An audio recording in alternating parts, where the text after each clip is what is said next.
Hey everyone, I during lockdown updated the UMC website, and part of that work has been updating the worship website component. So I just want to give you a run through of that now that we're about to go back into the building, and I'm sure you guys are wanting to access music and get practicing and doing all of those things. Very simple to use, very similar to the previous one. And the first thing that you're going to do is open your browser on your PC or your laptop. You can do this on a phone, but it's finicky, so much better to do it on a bigger screen. So the website you're going to is the normal UMC website /admin. So in other words, it's taking you to some of the admin features in the back end. umc.org.za.admin. Press enter and you'll be taken to a login window. The login username is worship, and the password is also worship, so not too tricky. Cliff and Joan, I'm aware that you have your own users because you also manage the website and the bookshop respectively, so you can use either. You can either log in with these credentials or you can use your own. If you log in with your own username, you'll see a slightly different screen. For people using just the worship login code, you'll just see the worship portion of the back end.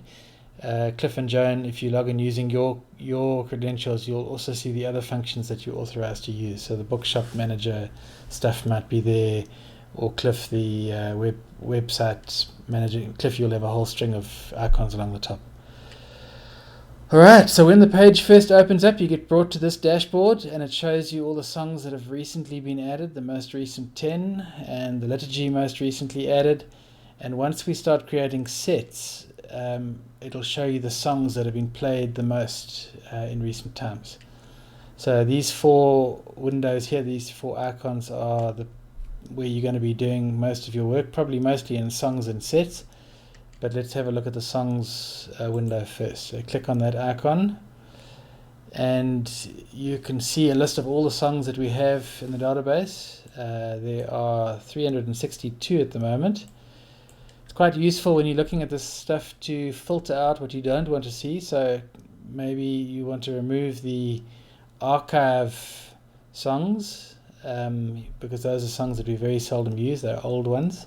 So if we click there, it'll take all the archive ones out. And it may be that you're just interested in choosing songs for 8:30 and you don't want any of the traditional hymns, so you can say, let's limit the type to contemporary and apply. And then you'll see it'll just be contemporary. You can also limit the list, and the reason you would want to filter like this is if you're trying to find songs for a set. This is especially useful for a worship leader. You may also want to limit by subject, but that really depends on how much work has been done here on the tagging side. And most of the songs haven't really been tagged. But if you wanted to say, look for songs to do with assurance, you could go SSU, assurance, apply, and only the songs tagged assurance would come up. So if the preacher's given you a theme and said this is what I'm doing, you then might be able to pick appropriate songs. But that's going to really depend on people categorizing the songs, which is another whole project on its own. So let's take that subject out for now. We clear that. You can also obviously just go and find a specific song by name if you know what you're looking for. If we're looking for Build Your Kingdom, and you'll see that it's going to find that title, Build Your Kingdom, but it's also going to find songs where those words appear in the body of the song. So an old song like Jesus We Enthrone You, as we worship, build your throne. So that's why that one is listed there. So it's quite a broad search. But there's Build Your Kingdom. So you can then, if you want, you can go directly and open the PDF if that's all you were looking for. Right click, open link in a new tab, and there's the music, the chords and the words. Or you can go and actually open the song up, and we're going to have a look at the whole song window. When you open up a song to edit, be careful in here. If you change anything and save it, it'll be permanently written to the database. So here we have the title and the author.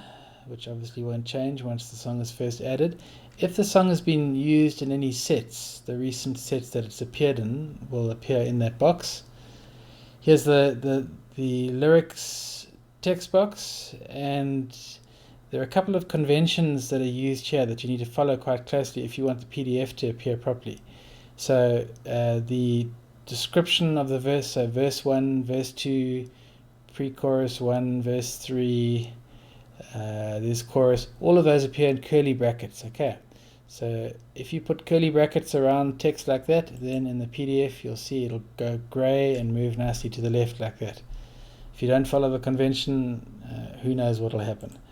Same thing with the chords. The chords are in square brackets, so they're the reminders for you. Curly brackets for verse names, chords in square brackets. And that G will appear directly over the next character, which is the S. The D will appear directly over the I, which is the next character. So G over the S, D over the I. That's the convention for making sure that it all lines up the way that you want it to.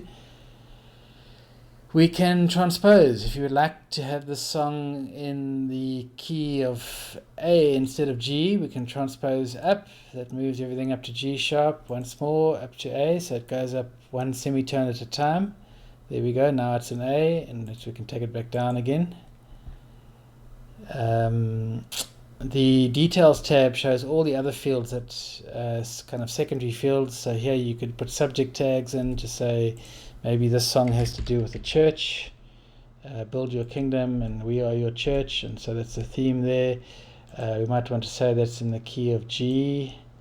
I think the time signature is 4/4. We can leave that as is. If we had the copyright information, we could put that in. We've made some changes, so let's save that. So those are written to the database, song updated.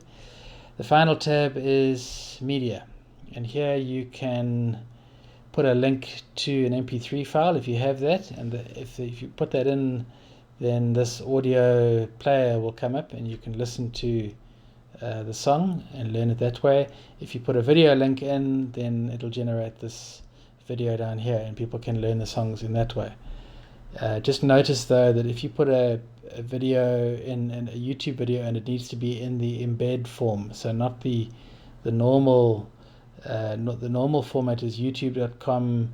I think it goes $v equals that. This is the embed form, otherwise I don't think it works. You can try, but I think this is so you can copy this format. That's the form it needs.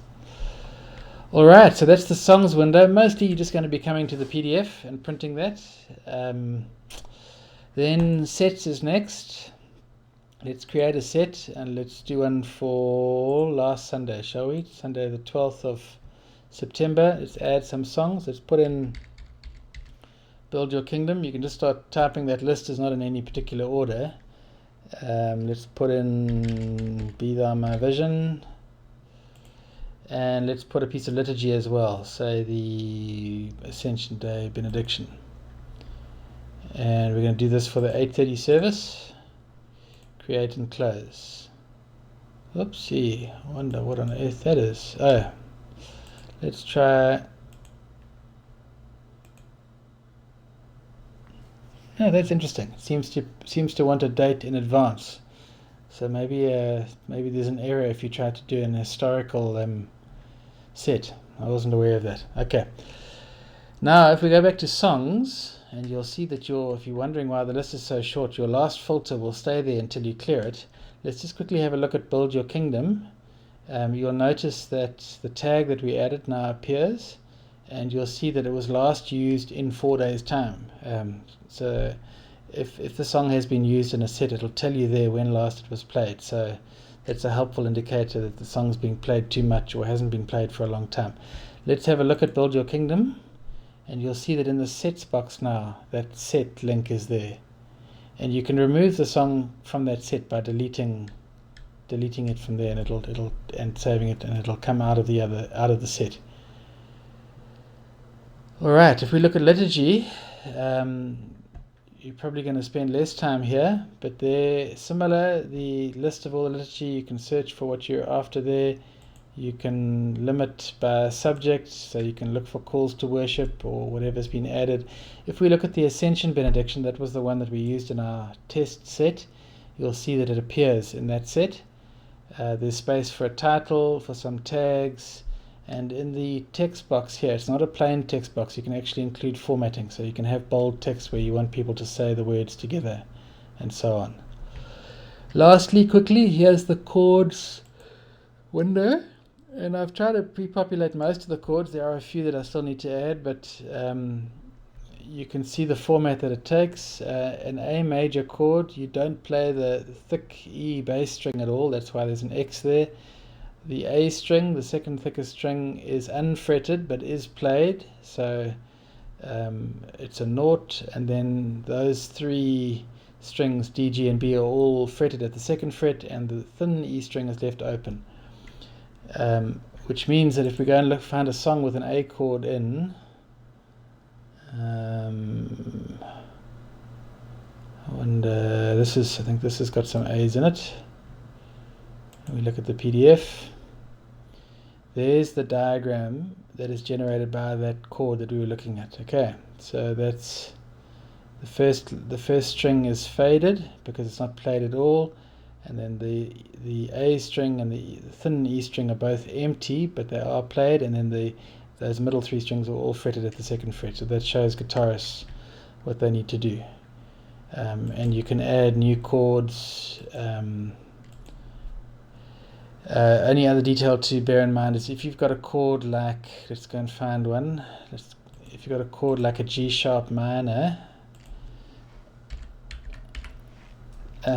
you'll see that it's got there at fret number 4, because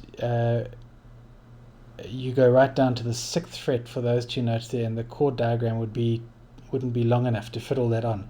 So when you specify a fret number 4, it only shows the chord from the 4th fret.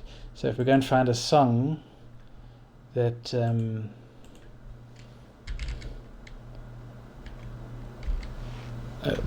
Unending Love has got a G sharp minor in it, Father I Come to You. So there's a G sharp minor, and you'll see that instead of showing the whole fretboard, it just starts at the 4th fret there, and there's a little 4 that appears. So you put a bar down at the 4th fret and you hold those two down at the 6th fret. That's what that's all about. But that's just technical stuff for the guitarists. Otherwise, I think that's probably it. You can go and look around in the song list and learn some new songs and find some old ones that you haven't seen for a while. We can clear all of this so that you can find the whole lot. We can even add back the archive stuff. And then we're going to start adding songs to sets, and once that happens, this front page will start to be populated, and we'll get to see what's being played at the different services. Last thing is that if you come to this dashboard and a song has recently been added that you don't know, you can click on it and you'll be taken directly to the song, and you can go and learn it, print out the PDF and learn it. I'm not sure if there's any media. No, there's no media for this one, so you can't learn it from here. But that's the idea, that new songs you can see when they've been added. And I think that's about enough. Good luck, and if you have any clever ideas about things we can improve or any questions, give me a shout.